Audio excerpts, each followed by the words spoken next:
How's it going, everybody?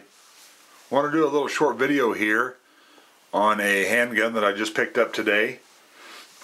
I've been kind of going through the 380s over the past few years. I got to counting up, and this is actually my fourth one. Started off with the Ruger LCP, went to the SIG P238, went to the Car P380, and now I just picked up the S&W Bodyguard. I got rid of the other ones for multiple reasons. The only one I got rid of because it wasn't proving to be reliable was the P380. But this Bodyguard has kind of intrigued me ever since I seen it come out. So I decided, I wanted to get another handgun to fill the pocket carry niche. So I decided on getting the new Bodyguard. So I went out today and I picked it up from my local gun shop, and just want to go over a few features of it and all that kind of stuff. So anyway, this thing comes with, not that you haven't seen this stuff before, it comes with your typical stuff in here. Paperwork, spent shell, lock, all that. And it also comes with this, I just zipped it closed, carry pouch. Okay, the handgun fits right in there, and if the magazine wasn't in it, or if you had another magazine, you can put it right in here. What's in here? Didn't realize something else was in here till I just,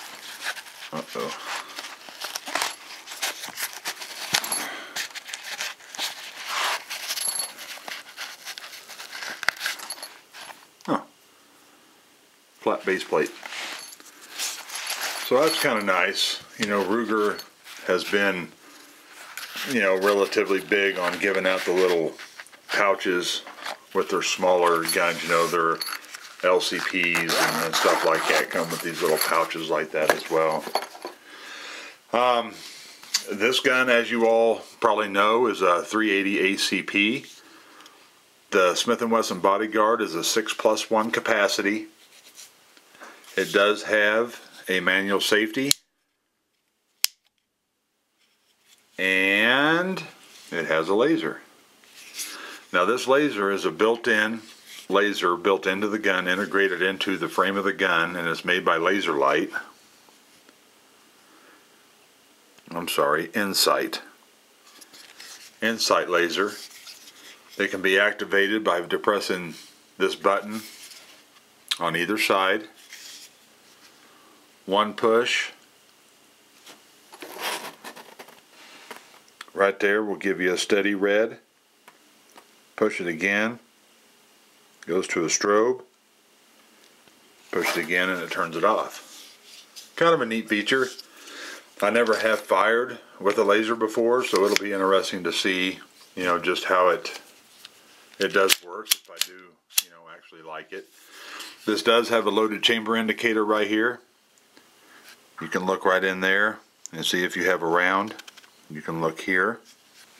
I wish I had a dummy round down here, but I don't even have a dummy round for a 380, so it would not matter.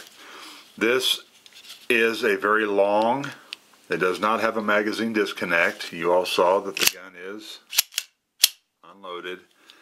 Has a very long trigger pull, way to the back. Way to the back. I did check this on my trigger scale, and this does pull right at 10 pounds. So it's a pretty heavy trigger, but it does feel relatively smooth. It's not as smooth as a car, but it's not bad. A neat thing about this is this does have double strike capability. You all probably noticed that I keep pulling the trigger, and I'm not actually waiting to slide. So you can just keep pulling that, and I like that. I've never had a gun that's had that before either. Like I said, this is 6+1. The gun only does come with one magazine. I did put this on the scale, The gun, as it's configured right here with an empty mag, 12.5 ounces. I'm sorry, 12.5 ounces. Okay. With 6 rounds of 95 grain full metal jacket, it gains 2 ounces in weight. It goes to 14.5 ounces. So it is a relatively light gun. It isn't as light as like an LCP, but this gun has a little bit more to offer than the LCP, i.e. the laser. The feel of it is just different. But give you a little bit of a close up here.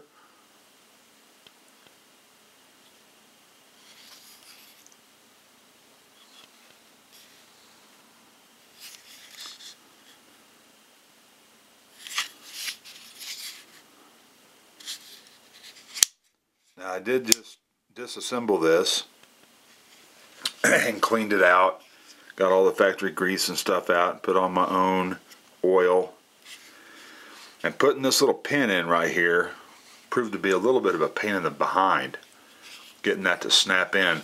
Unlike a lot of guns, whenever you have to pull a pin out for disassembly, it will be protruding out this other side. This doesn't do that. I'm going to regret this. I probably won't even be able to get this back together, but I will show you how to take this off. Lock it to the rear. This is stiff.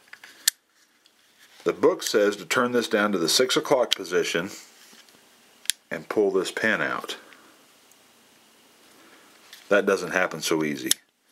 Take it around like that, and the pin will come out. Okay. Once the pin is out, drop it. You don't have to pull the trigger or nothing. Just put your thumb back here and just give her a little push. It'll come right off. So the inside of this stuff is, pretty much like every other semi-automatic handgun. Put this back on. Lock this to the rear. Now sometimes this barrel will come back. You'll lock it to the rear and the barrel hood will be, way back in here, and you'll have to grab the barrel and pull it back forward to get it back in this little notch here. Now this right here, if this starts to take too long, I'm not gonna videotape it. But when I got this back in this last time, boom. It went right in that time. Now, I hope y'all saw. I just put my thumb on it.